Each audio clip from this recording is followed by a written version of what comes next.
नमस्कार दोस्तों, जीजल्स global update में आप सभी का स्वागत है। ईरान और इजराइल के बीच मचे घमासान के बीच अमेरिका ने भारतीय कंपनियों पर सैंक्शंस लगा दिए हैं। आपका सवाल होगा कि ईरान और इजराइल के बीच अमेरिका भारत को क्यों घसीट रहा है। तो देखिए, जब भी अमेरिका प्रतिबंध लगाता है तो वो सिर्फ एक देश के खिलाफ कार्यवाही नहीं करता, बल्कि पूरे ग्लोबल सिस्टम में एक हलचल मचा देता है। ईरान ने 1 अक्टूबर को इजराइल पर मिसाइल हमला किया था, लेकिन अमेरिका ने इस हमले को अपने ऊपर मान लिया, क्योंकि इजराइल अमेरिका का अलाई है और इसका जवाब अमेरिका ने 1 दर्जन कंपनियों पर प्रतिबंध लगा कर दिया। अब यह समझने की जरूरत है कि अमेरिका की पॉलिसी यहां सिर्फ ईरान से बदला लेना नहीं है, बल्कि वो ईरान को उसकी आर्थिक नाकाबंदी से दबाने की कोशिश कर रहा है। अमेरिका की इसी दादागिरी को खत्म करने के लिए ब्रिक्स का निर्माण किया गया, जिसमें रूस, भारत और चीन तीनों मिलकर डॉलर का अल्टरनेटिव खोज रहे हैं। लेकिन अमेरिका की ये पुरानी आदत रही है, जिस किसी ने भी उसे चैलेंज करने की कोशिश की उसे मिटा दिया गया, और इसी कारण अमेरिका ने भारतीय कंपनियों को टारगेट किया है। अब यहाँ मजेदार बात यह है कि ये सिर्फ ईरान और इजराइल की कहानी नहीं है, इसमें भारत भी फंस गया है, क्योंकि भारत की एक कंपनी भी इन प्रतिबंधों की जद में आ चुकी है। इसका मतलब ये हुआ कि जब भी अमेरिका किसी देश पर प्रतिबंध लगाता है तो वो सिर्फ उस देश को टारगेट नहीं करता, बल्कि उससे जुड़े व्यापारिक साझेदारों को भी हिट करता है। अभी अमेरिका ने हाल ही में जो सैंक्शंस लगाए हैं, उसमें भारत, चीन समेत कई देश प्रभावित हुए हैं। अमेरिका ने 1950 से लेकर अब तक 25 से ज्यादा देशों पर किसी न किसी रूप में प्रतिबंध लगाए हैं। लेकिन यह संख्या सिर्फ नाम के लिए नहीं है, क्योंकि उसने जब 25 देशों पर सैंक्शंस लगाए तो उसका असर दुनिया के सारे देशों पर होगा। और सबसे मजेदार बात तो यह है कि इन प्रतिबंधों से अमेरिका खुद भी आर्थिक तौर पर प्रभावित होता है, क्योंकि उसकी कंपनियां भी नुकसान झेलती हैं। लेकिन अमेरिका के लिए उसकी सुरक्षा और उसकी नीतियां सबसे ऊपर है, क्योंकि उसके डिफेंस बजट में दुनिया के सैकड़ों देशों की जीडीपी समा जाएगी। यानी अमेरिका आंख बंद करके अपनी सिक्योरिटी पर पैसे बहाता है। जिस दिन अमेरिका की सिक्योरिटी कमजोर हो गई, उस दिन वो सुपर पावर का सिंहासन खाली कर देगा। आप सभी जानते हैं कि अमेरिका ने ईरान के ऊपर प्रतिबंध लगाए हुए हैं ताकि कोई भी देश उससे तेल ना खरीदे। लेकिन इसी बीच भारत की एक कंपनी ने इलीगल तरीके से ईरान से तेल खरीद कर सप्लाई किया। इसी कारण अमेरिका ने भारत के गब्बारो शिप सर्विसेज पर प्रतिबंध लगाया है, क्योंकि ये कंपनी ईरान से तेल का कारोबार कर रही थी।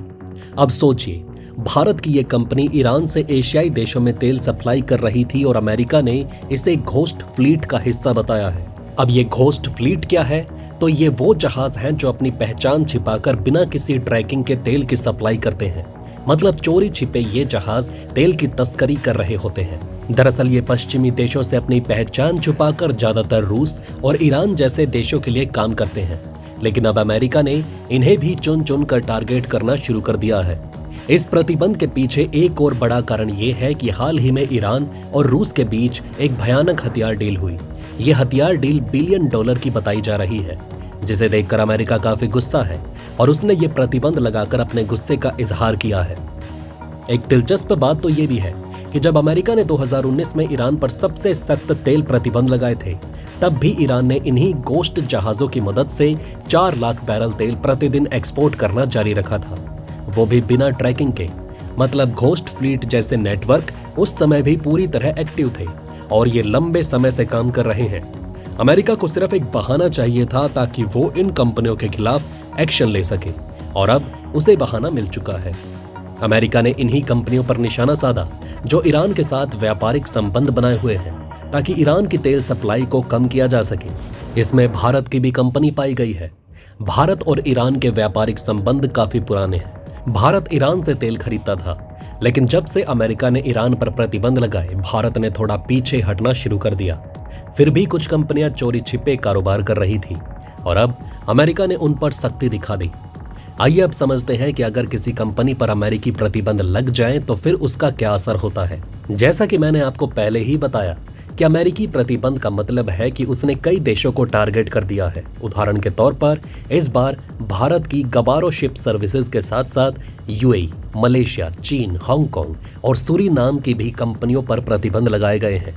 ये कंपनियां ईरान के तेल कारोबार से जुड़ी थी और अब अमेरिकी अर्थव्यवस्था में काम नहीं कर पाएंगी। इसका मतलब ये हुआ कि इन कंपनियों को अमेरिकी बैंकों से कर्ज नहीं मिलेगा, अमेरिकी डॉलर में ट्रेड नहीं कर पाएंगी और यहां तक कि अमेरिका के बाजार में इनके व्यापारिक संबंध भी खत्म हो जाएंगे। लेकिन मजेदार बात तो यह है कि अमेरिका का ये कदम पूरी ग्लोबल मार्केट को हिला देता है। तेल एक ऐसा कमोडिटी है जो पूरी दुनिया की अर्थव्यवस्था के लिए जरूरी है, और जब ईरान जैसा बड़ा तेल सप्लायर बैन होता है तो तेल की कीमतें बढ़ जाती है। इसका सीधा असर भारत जैसे देशों पर पड़ता है जो तेल आयात पर निर्भर हैं। आइए अब समझते हैं कि आखिर ये घोस्ट शिप वाले लोग चुपके चुपके पेमेंट कैसे हैंडल करते होंगे। तो देखिए, अमेरिका के प्रतिबंधों के बावजूद कई कंपनियां और देश नए रास्ते ढूंढते हैं। तेल की तस्करी करने के लिए वर्चुअल करेंसी और बार्टर सिस्टम का इस्तेमाल भी इन प्रतिबंधों को बाईपास करने के लिए किया जा रहा है। एक और दिलचस्प तथ्य ये है कि कुछ कंपनियां नकली डॉक्यूमेंट्स के जरिए जहाजों का रजिस्ट्रेशन बदल देती है ताकि उन पर निगरानी ना हो पाए। यानी कि अमेरिकी प्रतिबंधों का भी लूप होल निकाला जा सकता है। अब समझते हैं कि किसी भी देश के खिलाफ प्रतिबंध लगाने से पहले अमेरिका क्या तर्क देता है। तो जब अमेरिका प्रतिबंध लगाता है तो उसके पीछे उसका एक बड़ा तर्क होता है राष्ट्रीय सुरक्षा। अमेरिका की नज़र में ईरान की तरफ से इजराइल पर किए गए हमलों को आम लोगों की जान के लिए सीधा खतरा माना गया। अमेरिका के राष्ट्रीय सुरक्षा सलाहकार जैक सुल्लिवान ने कहा कि ईरान ने इजराइल के सबसे ज्यादा आबादी वाले शहर तेल अवीव को निशाना बनाया था। अगर यह हमला सफल हो जाता तो हजारों निर्दोष लोगों की जान जा सकती थी। अब देखिए, अमेरिका की पॉलिसी सीधी है।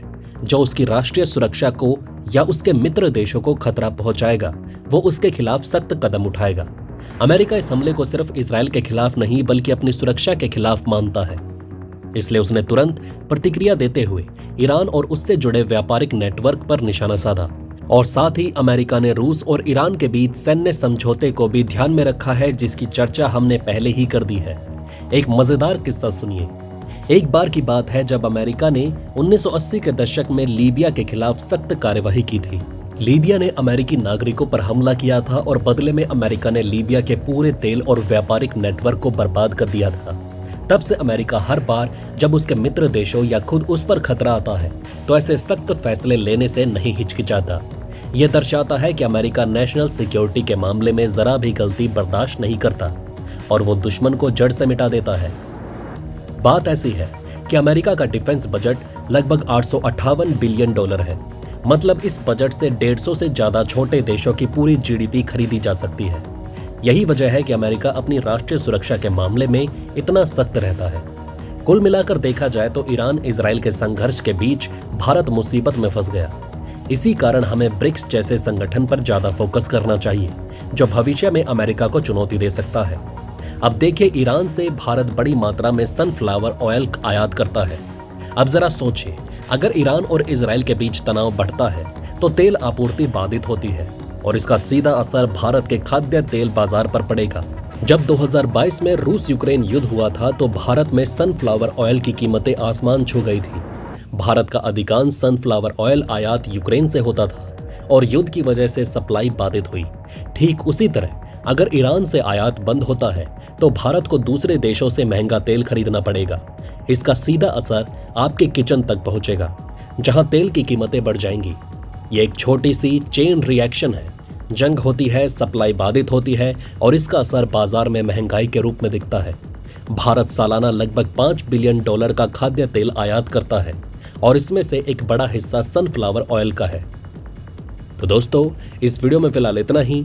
आप देख रहे थे जी चिल्स। जल्द पूरे होंगे आपके सारे व्यूज। धन्यवाद।